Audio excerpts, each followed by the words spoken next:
KIIFB masala bond കേസിൽ Thomas ഐസക്കിനെതിരെ നിർണായക നീക്കം നടത്തിയ ഇഡിക്ക് തിരിച്ചടി. ഐസക്കിനെ തെരഞ്ഞെടുപ്പിന് ശേഷം ചോദ്യം ചെയ്യാമെന്ന ഹൈക്കോടതി സിംഗിൾ ബെഞ്ച് ഉത്തരവ് ചോദ്യം ചെയ്തുള്ള ഇഡിയുടെ ഹർജിയിൽ ഡിവിഷൻ ബെഞ്ച് ഇടപെട്ടില്ല. ഉത്തരവ് സ്റ്റേ ചെയ്യണമെന്ന ആവശ്യം ഡിവിഷൻ ബെഞ്ച് അനുവദിച്ചില്ല. തെരഞ്ഞെടുപ്പിന്റെ പേരിൽ മറ്റൊരിടത്തും അന്വേഷണം മാറ്റിവെക്കുന്നില്ലെന്നും തോമസ് ഐസക് സ്ഥാനാർത്ഥിയായതിനാൽ ചോദ്യം ചെയ്യാൻ വിളിപ്പിക്കരുതെന്ന് പറയാൻ കഴിയില്ലെന്നും ഇഡി വാദിച്ചു. നിയമ നടത്തിപ്പിൽ രാഷ്ട്രീയം ഇടപെടരുത്, നിയമത്തിന്റെ വഴിക്ക് പോകണം എന്നാണെന്നും ഇഡി വാദിച്ചു. എന്നാൽ 10 ദിവസം കൂടി കഴിഞ്ഞാൽ കേരളത്തിൽ തെരഞ്ഞെടുപ്പ് അവസാനിക്കും. എന്തുകൊണ്ടാണ് ഇഡിക്ക് അതുവരെ കാത്തിരിക്കാൻ സാധിക്കാത്തതെന്ന് ജസ്റ്റിസുമാരായ എ മുഹമ്മദ് മുഷ്താഖ്, എം.എ. അബ്ദുൾ ഹക്കീം എന്നിവരുടെ ബെഞ്ച് ചോദിച്ചു. അതിനുശേഷം ചോദ്യം ചെയ്യാൻ ആവശ്യത്തിന് സമയമുണ്ടല്ലോ എന്ന് ഇഡിയോട് ചോദിച്ചു. ഇഡിയുടെ അപ്പീൽ തെരഞ്ഞെടുപ്പിന് ശേഷം പരിഗണിക്കാമെന്ന് ഡിവിഷൻ ബെഞ്ച് വ്യക്തമാക്കി. അതേസമയം തനിക്കെതിരായ ഇഡി നീക്കം തെരഞ്ഞെടുപ്പ് അട്ടിമറിക്കാനുള്ള ആസൂത്രിത ശ്രമമാണെന്ന് പത്തനംതിട്ടയിലെ LDF സ്ഥാനാർത്ഥി ഡോക്ടർ തോമസ് ഐസക്. ഇഡിക്ക് എന്താണിത്ര തിടുക്കം?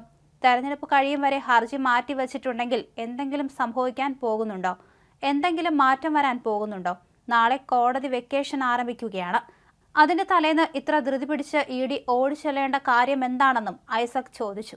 എന്റെ തെരഞ്ഞെടുപ്പ് പ്രചരണം അട്ടിമറിക്കാനുള്ള ആസൂത്രിതമായിട്ടുള്ള ഒരു പ്രവർത്തനമാണ് ഇഡിയുടെ നീക്കങ്ങൾ എന്ന് ഇന്നത്തെ ഹൈക്കോടതിയിലെ വിധിയോടുകൂടി തെളിഞ്ഞിരിക്കുകയാണ്. ബഹുമാനപ്പെട്ട ഡിവിഷൻ ബെഞ്ച് ചോദിച്ചത് എന്താണ് ഇത്ര തിടുക്കം? തെരഞ്ഞെടുപ്പ് കഴിയുന്നവരെ ഇത് മാറ്റിവെച്ചിട്ടുണ്ടെങ്കിൽ എന്തെങ്കിലും സംഭവിക്കാൻ പോകുന്നു, എന്തെങ്കിലും മാറ്റം ഉണ്ടാവുമോ? നോക്കിക്കേ, നാളെ കോടതി വെക്കേഷൻ ആരംഭിക്കുകയാണ്.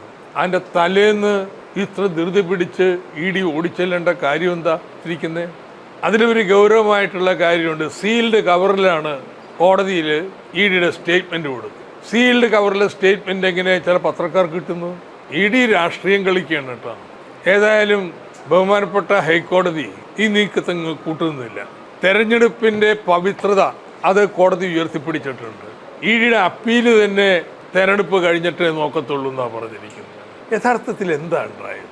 സിംഗിൾ ബെഞ്ച് പറഞ്ഞത് എൻ്റെ ചലഞ്ച് നിലനിൽക്കും എന്ന് വെച്ചാൽ പ്രത്യേകിച്ചൊരു ചാർജ് ഷീറ്റും ഇല്ലാതെ എന്നെ വിളിക്കുന്നത് ശരിയല്ല എന്നാണ് ഞാൻ പറഞ്ഞത്. ആ ചലഞ്ച് എൻ്റെ മെറിറ്റിൽ പരിശോധിക്കാനിരിക്കുകയാണ്. അതിനിടയിൽ തെരഞ്ഞെടുപ്പിനിടയിൽ വിളിച്ച് ചോദ്യം ചെയ്യേണ്ട ആവശ്യമില്ല. പക്ഷേ ഇഡിക്ക് ചോദ്യം ചെയ്തേ പറ്റൂ തെരഞ്ഞെടുപ്പിടയിൽ. എന്തിനു വേണ്ടിയിട്ട്? എന്താണ് ഇതിന് കാരണം? ഏതെങ്കിലും തെളിവ് മാറിപ്പോകും. 2 വർഷത്തെ നീണ്ട ഇൻവെസ്റ്റിഗേഷൻ്റെ അവസാനം കാണിക്കുന്ന ഈ കോപ്രായങ്ങൾ ഇഡിയുടെ രാഷ്ട്രീയ സ്വഭാവം പുറത്തു കൊണ്ടുവരുന്നതാണ്. ഏതായാലും ബഹുമാനപ്പെട്ട കോടതി ഇങ്ങനെയുള്ള സമ്മർദ്ദങ്ങൾക്ക് വഴങ്ങിയില്ല എന്നുള്ളത് നമ്മുടെ കോടതി സംവിധാനത്തോടുള്ള നമ്മുടെ എല്ലാവരുടെയും ബഹുമാനം വർദ്ധിപ്പിക്കേണ്ടതാണ്.